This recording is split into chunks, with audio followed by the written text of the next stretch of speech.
Hello again to all my food warriors and welcome back to the channel. Today we are making gnocchi, the quintessential Italian dumpling. Literally that's all that gnocchi means. It just means dumpling in Italian. Gnocchi are made in different varieties and in different forms all over Italy.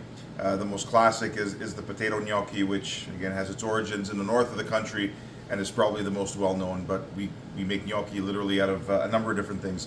I personally have made gnocchi out of potatoes, sweet potatoes, butternut squash, and today we're going to make gnocchi out of ricotta. So this is a completely different application, a recipe that's much more traditionally found in the south of Italy.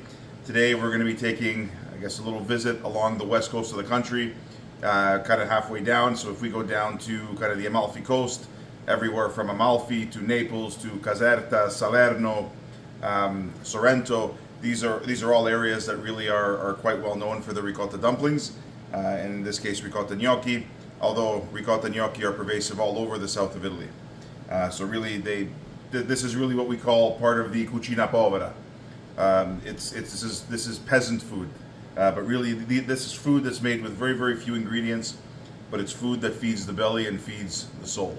And that really is the heart of what Italian cooking is all about. And so today we are going to be making a version of these ricotta gnocchi that are pervasive again in that area of Campania that I alluded to earlier. And these in the Neapolitan dialect are known as Ndundari. And so again, very, very few ingredients, very, very quick to make. Literally, you're going to see me making these in real time. We can have dinner on the table literally in about, I'd say, 15 or 20 minutes. I have a pot of water that's coming to the boil. So I'm just going to get all of my ingredients together in a bowl. What I have here, I started off with 350 grams of, again, whole milk, full fat ricotta. What I want to do is I put this in a sieve because I want to drain off a lot of the excess water. Because with potato gnocchi, the potato makes the gnocchi rather light. Ricotta gnocchi are a little bit more dense, but they're very, very creamy. And so if I had more moisture in here, I'd have to add more flour. More flour makes it heavier, a little bit more dense, and I don't want that in my final product. So what we're going to start with is, I guess, this minus the liquid that's in here. This is probably about 335 grams of, again, our ricotta. We're just going to put that directly in our bowl. Move this out of the way. At the bottom of my bowl there, I probably have about 3 or 4 tablespoons of the liquid that's drained off. Again, I want to have my ricotta be as dry as possible. So to this, I'm going to add 4 eggs. This is just 4 large eggs.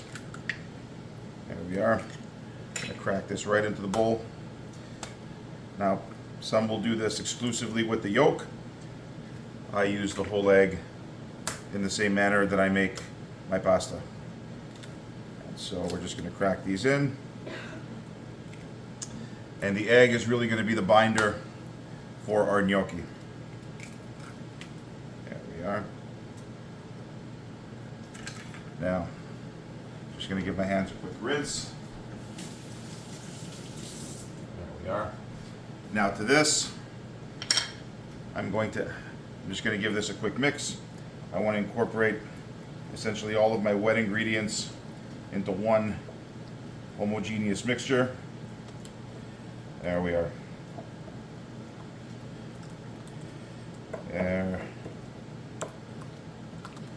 There we are. This mixes up fairly quickly. I'm just using a wooden spoon in this instance. You can use rubber spatula, a whisk, anything that you happen to have on hand. There we are. So now to flavor this, I'm going to use a little bit of nutmeg. This is classic. All we want really from the nutmeg is to perfume the dumpling. And so what I'm going to do here is I'm just going to use my nutmeg grater here, but any microplane grater would do well. I want my nutmeg grated freshly at the time that I'm putting these together. So I want to maintain that perfume. I don't want any shelf staleness in my nutmeg. So that's about enough. I've got 2/3 of a nutmeg. There we are. And now what I'm also going to add here is about 50 grams of freshly grated the Parmigiano Reggiano. There we are. So we're going to mix this up. I want to make sure I get all of this out of there. Now traditionally in the south of Italy, the cheese that would normally be used would be a sheep's milk cheese, so Pecorino Romano would be more traditional, but Parmigiano is what I happen to have on hand. And so I'm going to use it. Now to this, I'm going to add about 300 grams of a good organic all-purpose flour. This is going to be my thickening agent. There we are.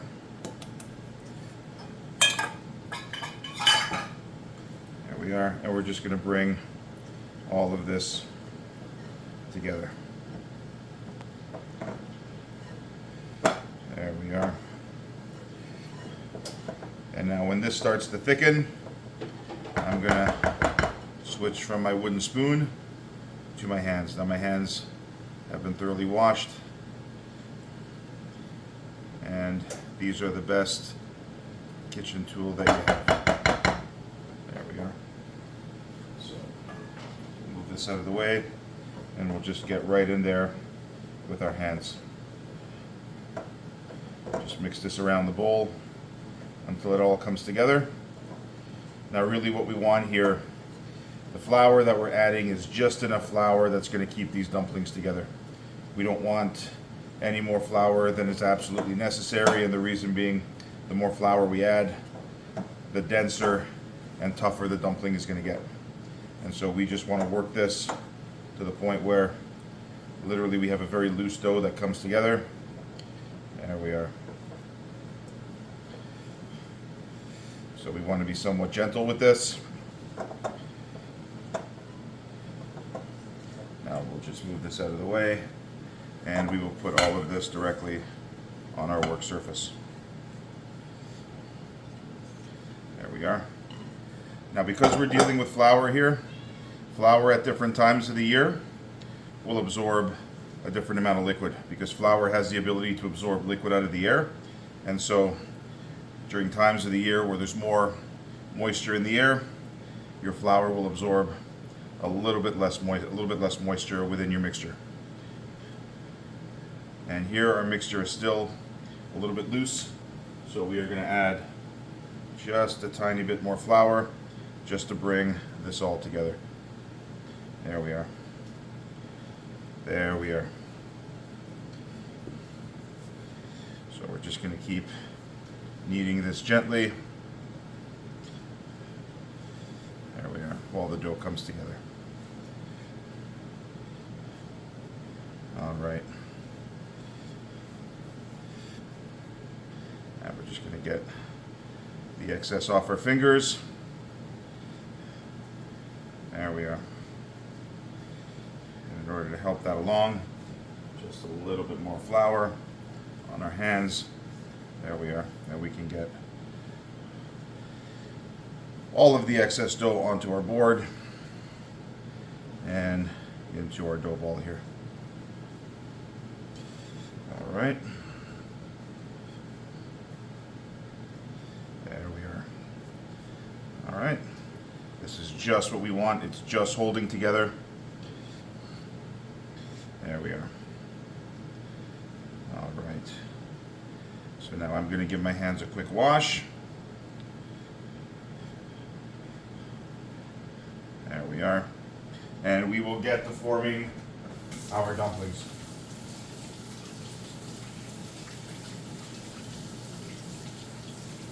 Now we are going to make these with a very simple tomato sauce tonight.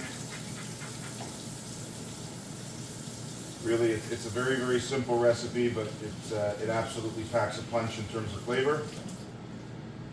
And like I said, this is really, really simple food. La cucina povera is something that you find quite pervasively across the south of Italy. It's a more rural area than what you typically find in the north. And it's, from an economic perspective, a little bit more economically depressed than what you find in the south. But really, La cucina povera is something that you find all over Italy. Especially if you get into the really northern regions, into the alpine regions, you find what's called La cucina bianca, where the cuisine, is not based on what you would traditionally think of in terms of ingredients that you find in Italian food. There are no olive trees that grow up into the Alps. There are no tomatoes, no citrus, none of that stuff. The cuisine is really based on, the reason why it's called La cucina bianca is it's very, very light colored ingredients. So things like butter, for example, a lot of cheese, cabbage, potatoes. Very humble ingredients, but in the right hands, really, really, phenomenal stuff can come from that. So what we're going to do is we're just going to give this just a very, very light dusting of flour. There we are. We're going to take our pastry cutter here and we're just going to cut this into, there we are, into little pieces. We'll keep these off to the side. And what we're going to do here is we're just going to roll these. So we want to make sure our board is lightly floured, and we're just going to roll these into kind of a log type shape.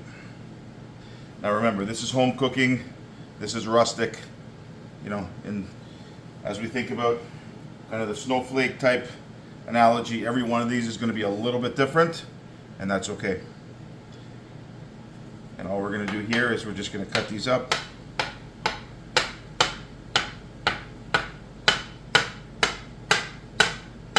There we are. So each one of these beautifully bite-sized, but every one a little bit different from the last one. And that's exactly what we want. This shows that these are handmade. So what we're going to do here is simply very light dusting of flour on our sheet pan. We just want to make sure that these stay separate.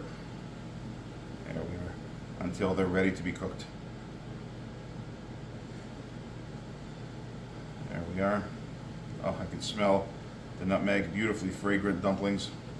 So I'm just going to finish off the rest of our gnocchi here. And as I roll these out and cut them up, I'm going to put them on my sheet pan, just waiting to be cooked. So this should take me about, I don't know, maybe 10 minutes. So I will see you in about 10. All right, we are back. It's been about 10 minutes. As you can see, I have a sheet pan with beautiful handmade ricotta gnocchi, or Ndundari as we call them. So what we're going to do is we're just going to put these right here. We're just going to wait. Those are going to take literally no more than 3 to 4 minutes to cook. So our water has already come up to the boil. I've just turned the heat down. We're going to get started on our sauce. And this is a very, very quick sauce that begins, as most good things do, with an onion. I'm just going to cut this onion in half and give it a quick dice. Now, as we're cutting our onion here, we want to cut this in kind of medium fine diced. This is not a sauce that we're going to be cooking for very long, and so we want to be able to soften our vegetables in a relatively short period of time.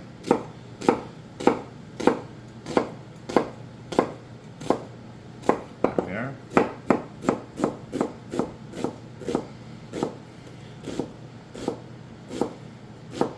All right. There we are. We're just going to get the heat on our frying pan going. There we are. And we will get a couple of cloves of garlic minced up here as well. And then, of course, our chili pepper. So we're just going to crush our garlic. There we are. And we're just going to mince this up fairly fine.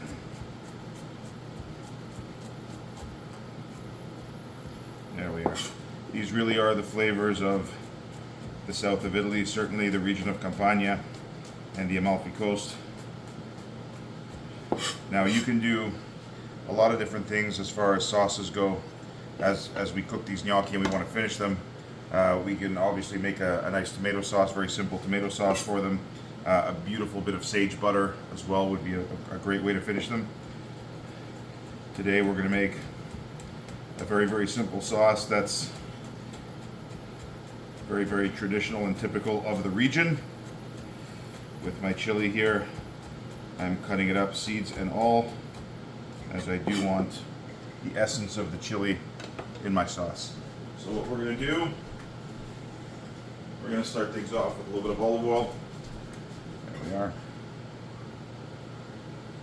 A good 4 or 5 tablespoons of olive oil. There we are. And we will get all of our vegetables right into our pan.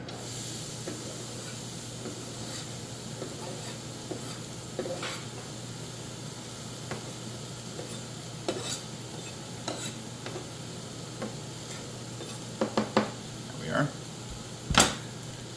Now we are going to add a little bit of salt and pepper here, just to start to bring some of the liquid out of the onion. And we certainly want all of our vegetables to sweat down. I don't want to get a lot of color on my onions. I want them to be translucent, just kind of wilt down and let some of those sugars come out, and that's going to add a great dimension. Ooh, a little bit of pepper there. We just want the onions to be translucent to add a good bit of sweetness and a good bit of character to our sauce. There we are. There we are. Now while these are going, turn the heat down a little bit. And there we are.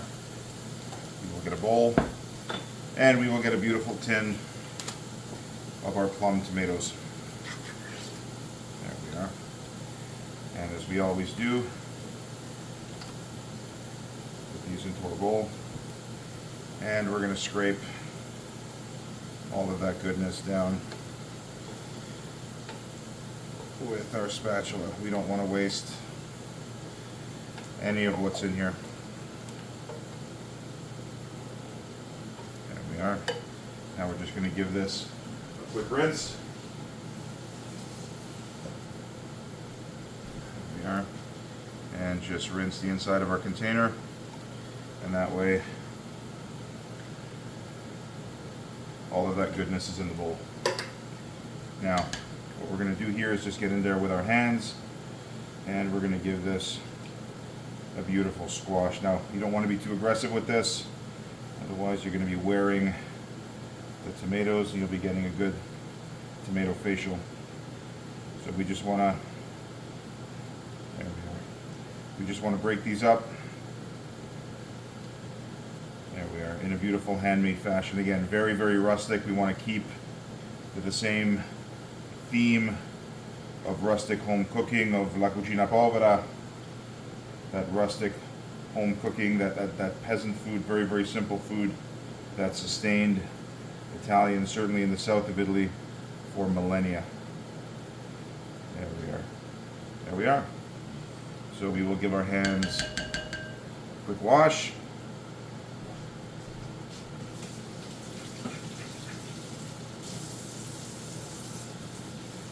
There we are. And we will get right back to it. All right. So we will start by giving our onions a quick toss here. There we are. These are starting to wilt down beautifully. All right. And now what we'll do is we will take our tomatoes, put that right into the pot, right into the pan. There we are. And we will scrape all of that off. There we are. Now this recipe, incidentally, will easily feed 4 hungry people, which is what we're going for tonight. There we are.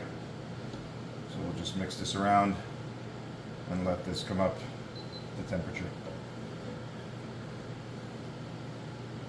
And now we're going to add just a couple of things to this. We've got about 5 ounces of a dry white wine. We're going to add that into our sauce as well.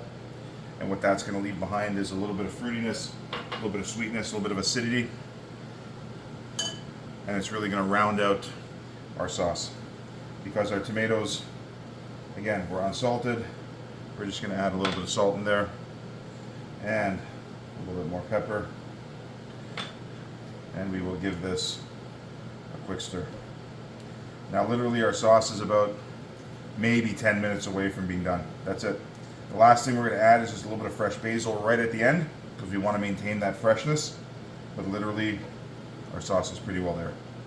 And so we're going to let this bubble away for about 5 minutes, and then once we're at the halfway point, we will get our Ndundari into the water, and that way our dish will be ready right at the same time. Our sauce will be ready right as our gnocchi are coming out of the pasta water. And so I will see you in about 5 minutes. All right, we are about halfway there. Our sauce is starting to thicken up. I've got a beautiful bunch of fresh basil here that I've just washed. I'm going to get our water salted because I do want to get our Ndundari. There we are. in the water. So now that that's done, I'm just going to give our basil a very, very quick, very, very fine slicer, very fine chop.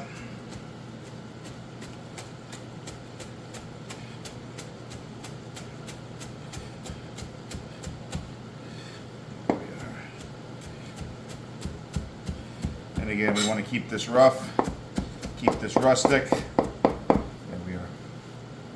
Remember, you pay more for that in the restaurant.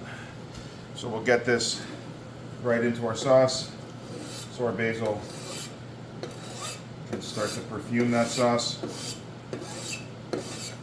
There we are. All right, we will give that a quick stir, and then we will get our Ndundari into our water. There we are.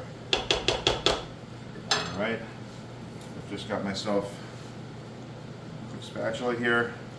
We're gonna get these in as quickly as we can. There we are. All right.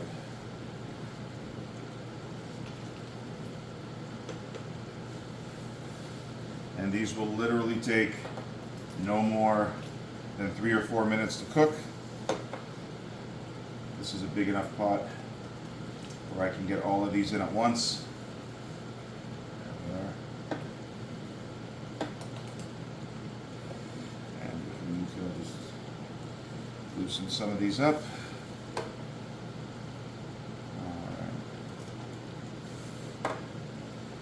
Literally in 3 or 4 minutes, these will start to float to the surface. As soon as they do, they are done, and we can pull them out and finish them in our sauce as we do with all of our pasta. There we are. A couple here off to the side.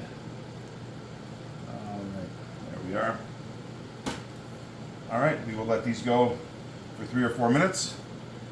In about a couple of minutes, I'm going to give them a quick stir, and then we will bring it all together in about 3 or 4 minutes. So I will see you as we're ready to bring this to the plate. All right, we are just about there.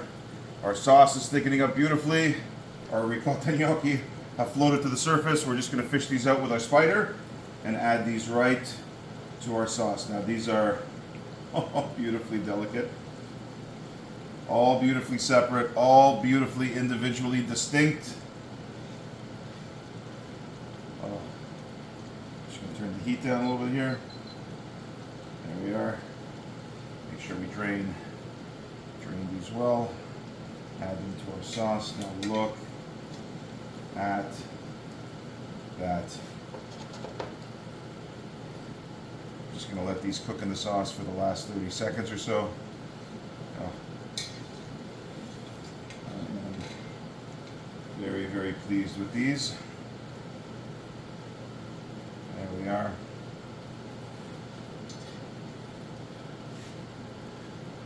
And no dumpling left behind.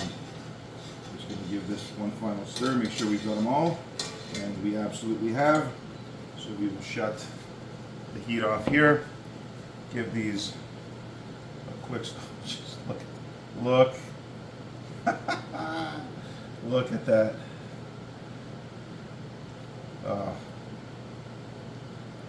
The smell coming off that sauce, you can tell all of the alcohol from the wine has evaporated. I'm getting beautiful, sweet, fruity notes from that wine in the aroma. I can smell the basil. Oh, just absolutely fantastic. There we are. All right, we will shut the heat. There. We've got a serving spoon here. And now the moment of truth.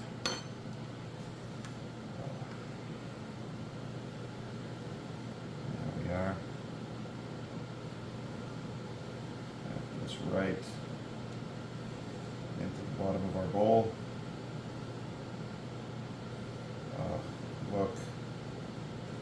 Look at that. Look at that. There we are. And we're going to finish this, as we always do, with a little bit of freshly grated, in this case Parmigiano Reggiano.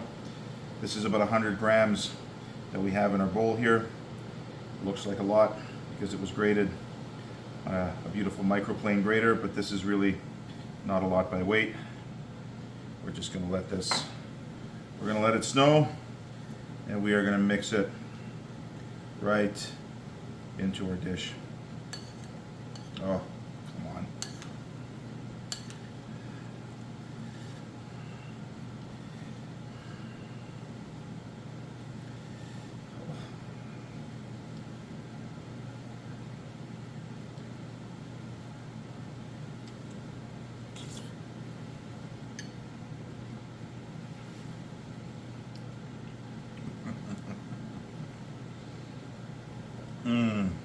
Delicate, creamy, cheesy, beautifully balanced.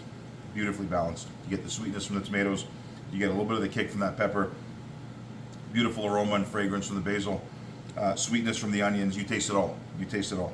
Absolutely, absolutely stellar. This, any night of the week.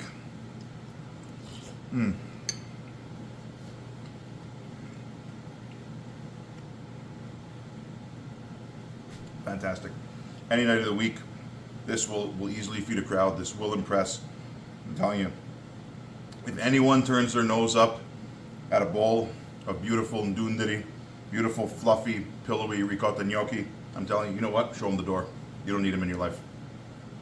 Absolutely fantastic. I do hope you try it. As always, do like and subscribe if you find the content useful. Do share it, as it is meant to be shared. And this is Coach Joe saying I will see you on the next one.